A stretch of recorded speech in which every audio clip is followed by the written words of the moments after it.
Hey, this is going to be a Smackdown review for the 15th of May, and the enforcement of the results of the draft has only been in place for about 3 weeks now, but already Smackdown has firmly established itself as the best show in the company, to the extent that when we reach Friday nights I no longer think, is Smackdown going to be the best show this week? I just think, by how much is Smackdown going to be the best show this week?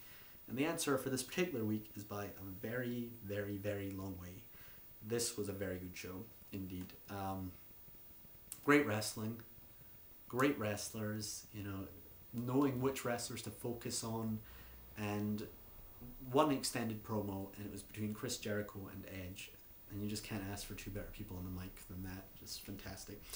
In fact, you know it's going to be a good show when it starts off with a match between the world's greatest tag team, Shelton Benjamin and Charlie Haas, versus John Morrison and CM Punk. Now, this was a WWE.com exclusive challenge made by the world's greatest tag team to John Morrison and the partner of his choice, and he chose CM Punk, which may raise a few eyebrows. Kind of surprising given the history between those two guys, but I guess a face turn cures all previous ill will between individuals. This was a good match, as you'd expect. This is always going to be a very good match. When Charlie Haas is the worst of the four wrestlers in a match, you know it's going to be a good match, because Charlie Haas is very good. Also, it wasn't totally formulaic like a lot of tag team matches in WWE have been recently. They follow the formula. Faces dominate at the start, then heels dominated for ages, then there's one hot tag, and either the faces win cleanly or the heels win by cheating. While that's kind of true of this match, it was a little bit different. It was a more mature structure. For a start, we had CM Punk, a face, dominate Charlie Haas, a heel, on the mat, and that barely ever happens in tag team wrestling or any other wrestling. And then also we had what looked like a hot tag to CM Punk after John Morrison had been dominated for some time, and Punk's momentum was immediately stopped by a beautiful overhead belly-to-belly suplex by Charlie Haas. Just really, really good. Lots of good things in this match. Morrison did what I can only describe as a pommel horse leg drop. It's the move male gymnasts do on the pommel horse turned into a leg drop. Just fantastic. Benjamin got to show his agility with by leaping to the top rope and just landing there perfectly. There were a couple of good sequences. Morrison went for a neck breaker on Benjamin.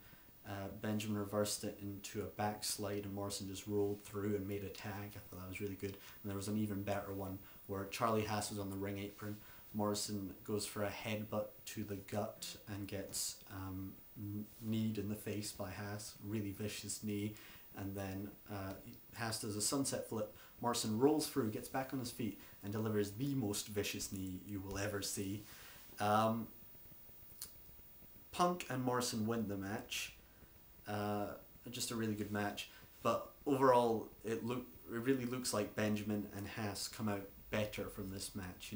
They looked better during the match. Lots of frequent tags, and they just look like a better tag team. I don't think Morrison and Punk have anywhere near the chemistry they had as opponents, as a tag team, but it was still just very good. Morrison wins with the split-legged corkscrew moonsault, which they're giving some stupid name, which I don't particularly like, so I'm choosing to ignore it. I don't really see it as a finisher either, but fair enough. He gets the pin on Haas, which of course is the correct decision, because this feud has done enough for Haas's career, rehabilitating Haas's career, and we don't want to see Shelton Benjamin get pinned again by John Morrison. And it was announced on WWE.com that at Judgment Day it will be Shelton Benjamin versus John Morrison. That should be a great match. I'm really looking forward to that, as I'm sure loads of people are. But I've talked about that feud in my WWE Superstars review, so I'm not going to talk about that now. But yeah, looking forward to Judgment Day.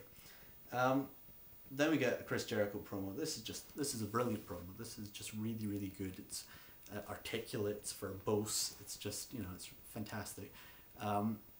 He plays on the title of the next pay-per-view, Judgment Day. He says most people fear their Judgment Day because it's the time where they must atone for their sins. But me, as a virtuous, honest man. Yeah, as I'm saying these words, I can almost feel myself slipping into Jericho's character. Me as a virtuous, honest man who always does exactly what he says he's going to do. I don't fear Judgment Day. He talks about he feels there's been a conspiracy against him since he joined the SmackDown roster, from the inept GM to the wrestlers in the back to the gelatinous tapeworms in the audience. Just a brilliant line. And he says SmackDown is his show and he's going to prove it to everybody.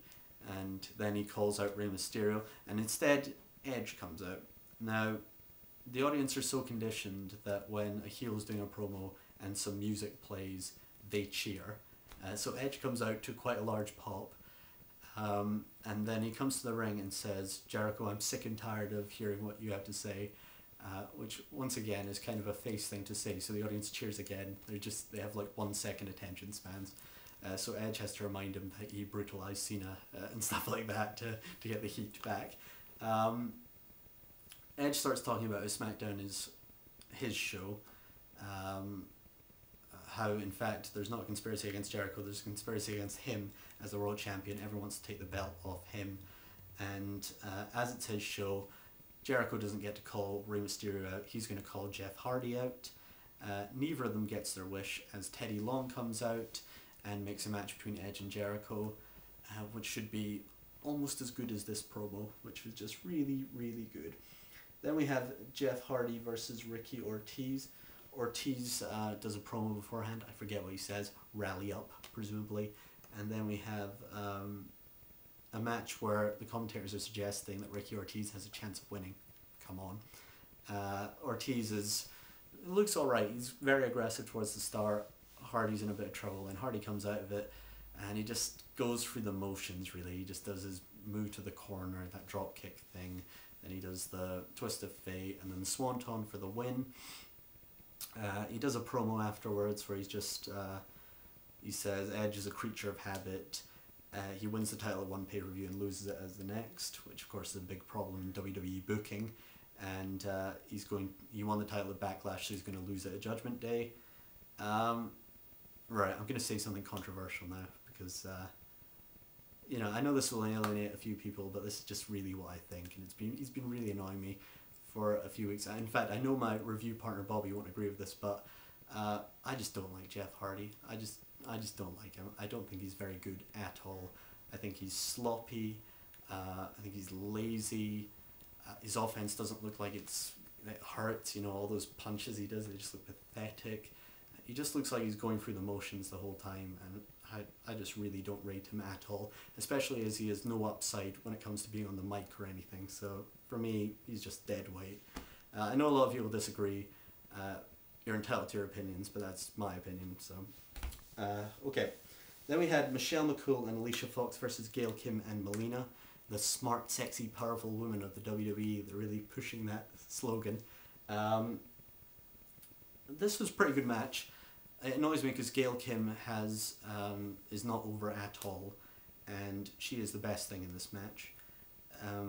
We start off with a bit of McCool and Melina brawling, then Alicia Fox comes in, and the best bits are when Gail Kim's in the ring. She does a great running shoulder charge, then she gets on the apron, she's about to do a springboard move. She kicks Michelle McCool off the apron, and while she's about to do the springboard move, McCool just grabs her leg and pulls her to the ground. And it's great to see a bit of, sort of ingenuity within Divas matches, a spot you don't see very often. And of course the only reason you get to see it is because Gail Kim is prepared to take the fall to the floor. The end of the match, Melina and McCool really don't have any chemistry during this match. They kick each other accidentally at the same time, and they just really don't seem to know what they're going to do with each other. At the end of the match, Gail Kim takes Alicia Fox out, pushes her against the barricade really aggressively.